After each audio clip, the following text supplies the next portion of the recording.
Just do your job and shut up. No problem. The software company I worked for got acquired. Some people were let go, some were added, and some teams and functions were restructured. Prior to acquisition, we had a multiple hats situation where you basically did whatever was in your capacity. Teams played to each other's strengths, and one person would generally take a client from the first demo right through the configuration, implementing, and training phases of the software. Some of us had strengths in technical areas, others had more than a decade in the client's subject matter. Clients would give us some feedback or wish lists. We'd talk amongst the team about how the functionality could be added or changed, make a functional mock-up, and then bring that to the development team for polish and integration into the production code. It worked wonderfully, like 100% positive feedback and nothing broken when it went to production. We had a good rapport with the dev guys, and some of us were able to write queries or code portions that would save them from having to ask a billion subject matter questions. When we weren't dedicated to a task, we'd handle support calls.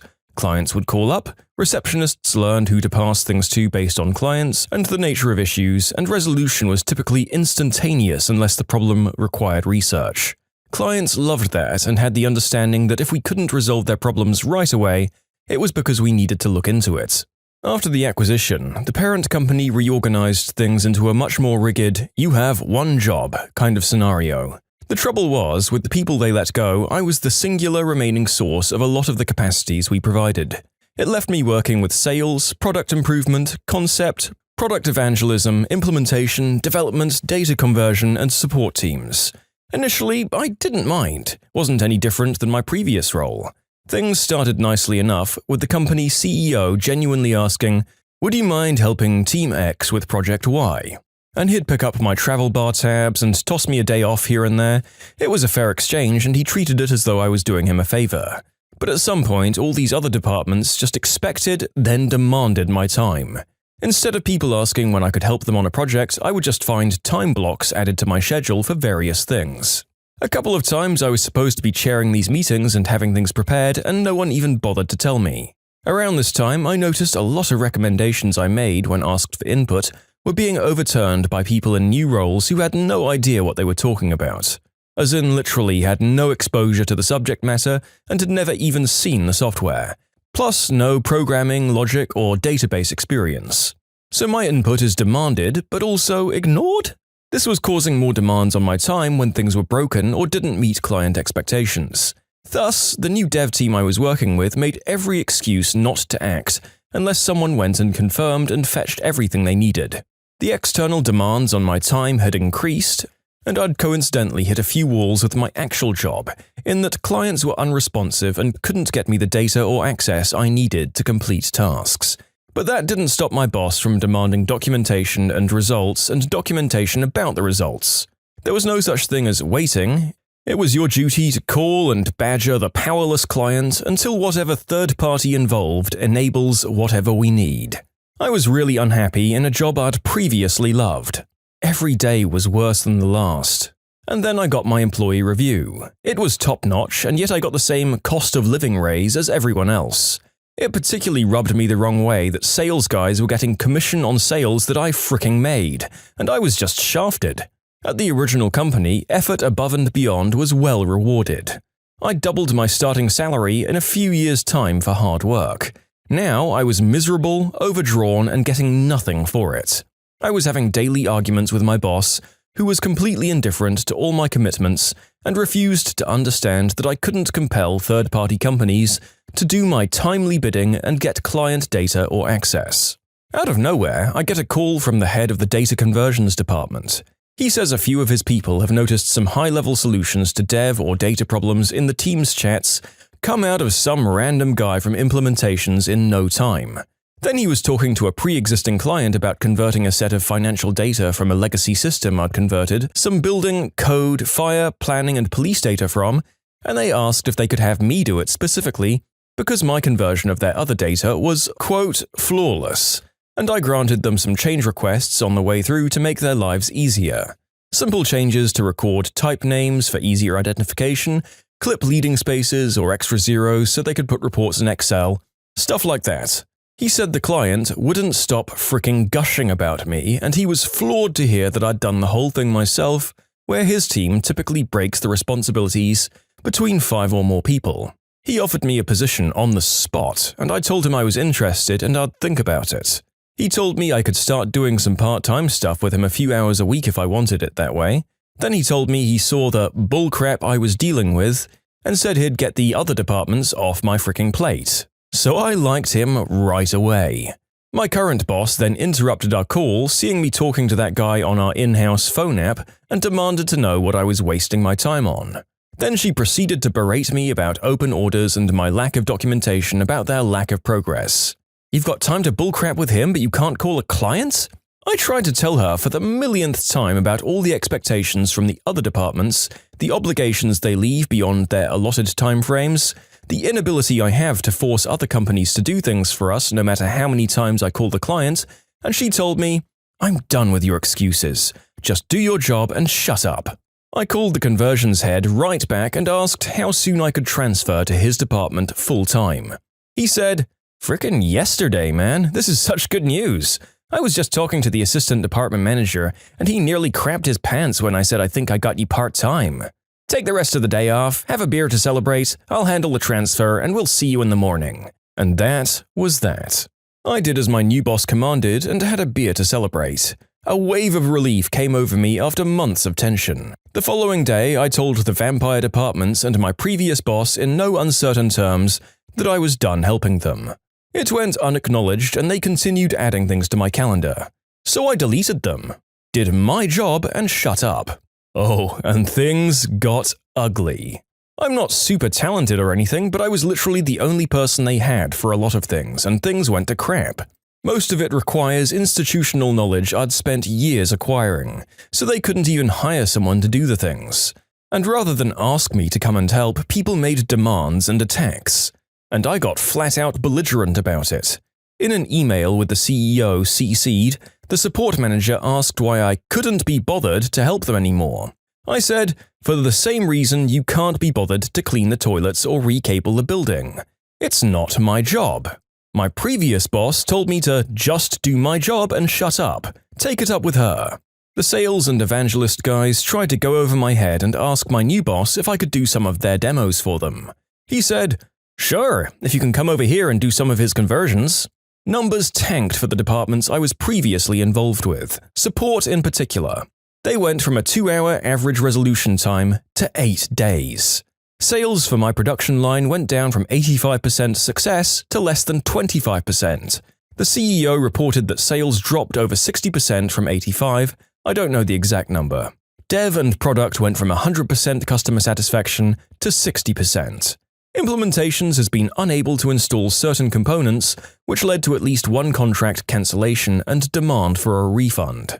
And in true storybook fashion, my previous boss's boss, the one who gave me my previous employee review and who was a childhood friend of the CEO, told me privately that the CEO noticed, all the departments John stopped working for suddenly saw their worst numbers in company history.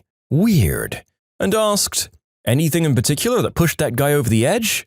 The previous boss's boss explained that I was teed off about the review and raise having nothing to do with merit or effort, the demand from other departments, unrealistic and impossible expectations, and the idiotic requirement for documentation. So this year going forward, there are 2 criteria for yearly raises: individual output and department output. No raises for people with negative performance numbers. Upon that announcement, some department heads just up and quit, and others changed positions internally. Meanwhile, I've written a few utilities for my team that have saved thousands of hours of manual work. Our numbers are soaring where they were previously up and down, and my new boss is driving the whole bus full of our laughing butts all the way to the bank. Am I the jerk for hanging all the members of my old department out to dry like this?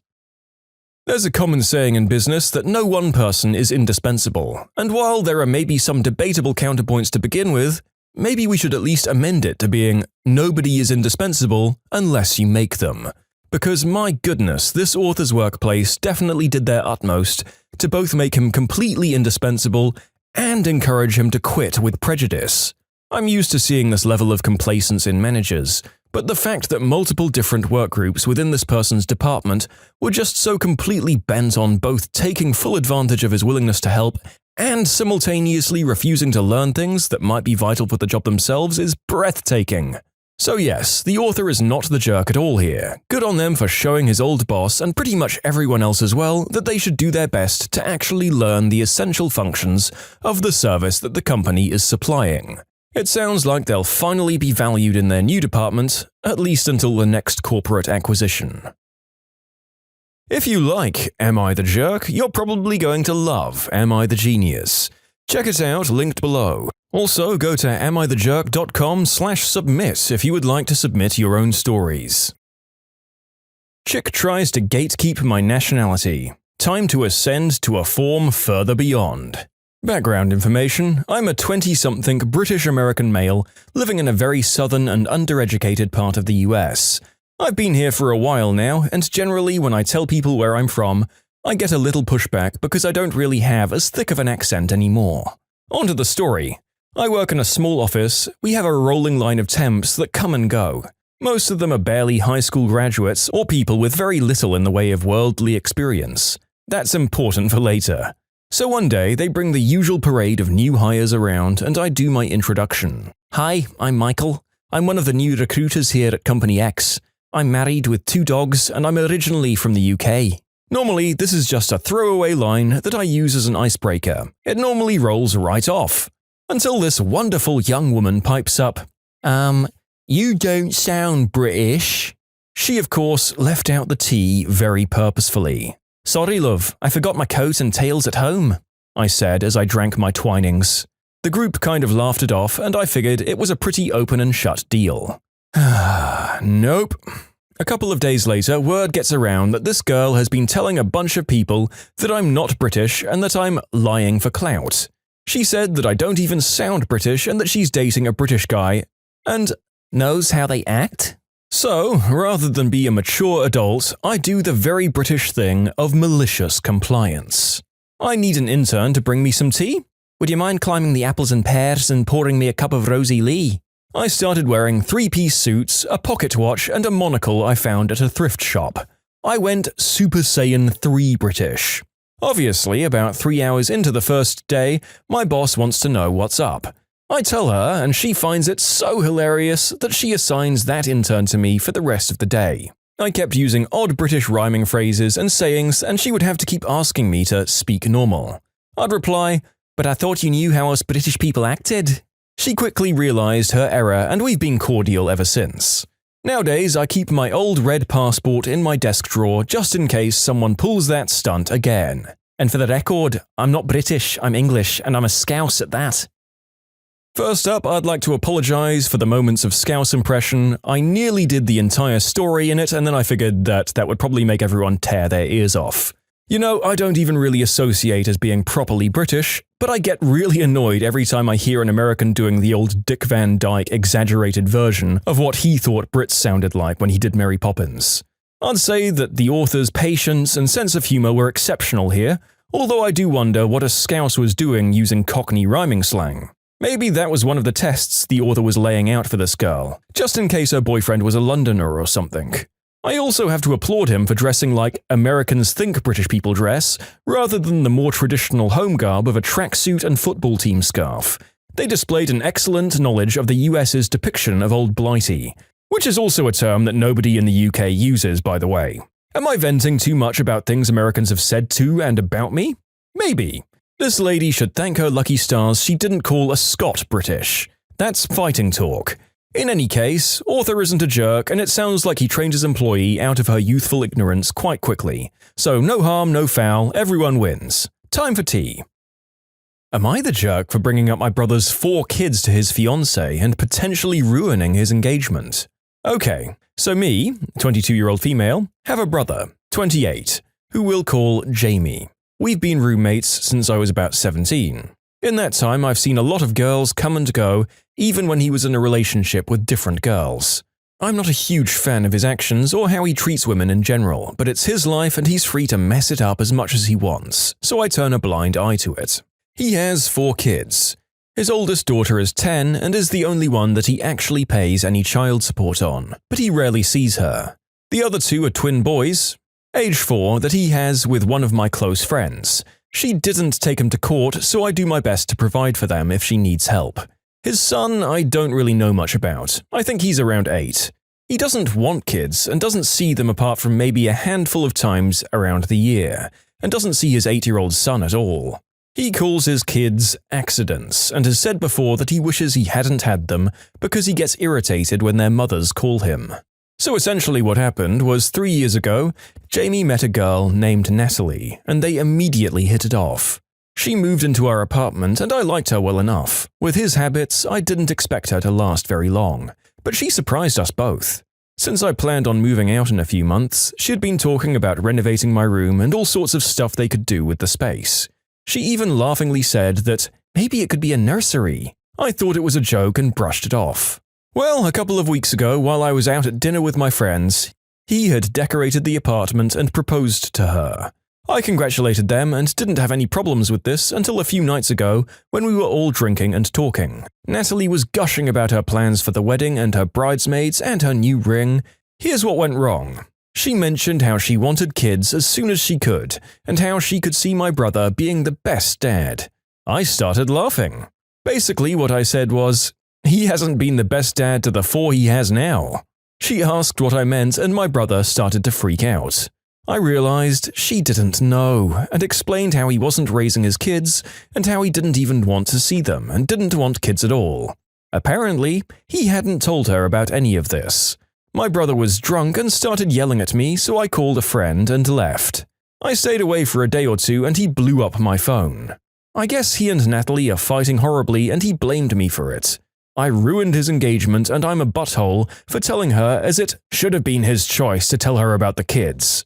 Our parents agree with him and haven't been talking to me. Honestly, I feel like I warned her before things got too serious, even if it wasn't deliberate. He should have told her before about them. So am I the jerk here? Good God, why are the family siding with him? Is the narrator out of touch? I honestly don't see how people can be in close proximity to this and take his side. He didn't have to outright just tell his new betrothed that he's a deadbeat dad, but you'd think having kids that you don't stay in contact with might be at least something you'd bring up to the partner you live with and with whom you're planning a future together. In the one point that I'll concede to him, the sister probably could have brought it up more tactfully than implying he's going to be a garbage dad. It's quite bizarre that he's bashing his sister for not respecting his right to tell his girlfriend, whilst simultaneously ignoring his partner's right to know the man she's legally attaching herself to. The rest of his family are clearly enabling his crappy behavior and irresponsibility. Jerk family, jerk Jamie, and good, if tactless, author. So I work at a store that sells kitchen appliances and other kitchen-related stuff. Normally when we're supposed to leave or go on our break, we're supposed to tell our manager. I was helping a long line at cash and I'd already been there for 8 hours and assumed they had someone to cover me. I wasn't allowed to use the walkies to ask to be covered to go home, so I quickly found my manager and told her my shift was done. She got really icy to me and said, "Could you really not stay a few more minutes?" And I tried to tell her, "I thought you had someone to cover me. I can stay if you want." She then replied, "No, just go, but next time you need to wait for a manager to let you go home." Record scratch. This was never a rule. I asked other people who've worked there for years and they agreed that it wasn't a rule. I worked again a few days later and the store was empty. My shift was over and I was about to ask to go home and then I remembered what my manager told me. Cue malicious compliance. I continued to wander the store and slightly fix shelves, making sure I was near my manager. The store was basically empty and I was almost literally being paid to stand around, on her watch and on her orders. After about 2.5 hours, she said, "You're still here, why haven't you gone home?" I replied, "You said I need to wait to be told to go home." My manager looked at me as though she was mentally kicking herself. "Just go," she said. I clocked out and that's how I got paid an extra $30 for doing literally nothing. Oh, okay. I'm going to answer a few questions and comments I see everyone's been making. 1. Didn't you just waste your time? No, this company is very stingy with hours for everyone, and the way I see it, I got paid while barely helping the company, so I don't care. 2. You should definitely be making more. Yeah, I should, but this is only a temporary job to make extra money until school starts in September, so don't worry about my financial well-being. Well done. Excellent way to earn a quick $30. Classic minimum wage job. Made up rule changes and bullcrap reprimands to people who really had no reason to assume they should do anything other than what they've always done. I'm not sure if I can judge that your manager is a complete jerk, as it sounds pretty normal for any understaffed and overworked service job, but she was 100% to blame for what happened here. Although I can't at all sympathize with anyone who will willingly stand up for an extra 2.5 hours just for craps and giggles. The author here was clearly a much younger person than me. Way to stick it to the man, albeit through your female manager. When you subscribe, make sure to hit the bell to turn on notifications. Put the playlist on in the background to finish listening to all the stories. Or if you want to check out some great music, check out easymode.com. If you like Am I the Jerk, give Am I the Genius a shot. Everything linked in the description.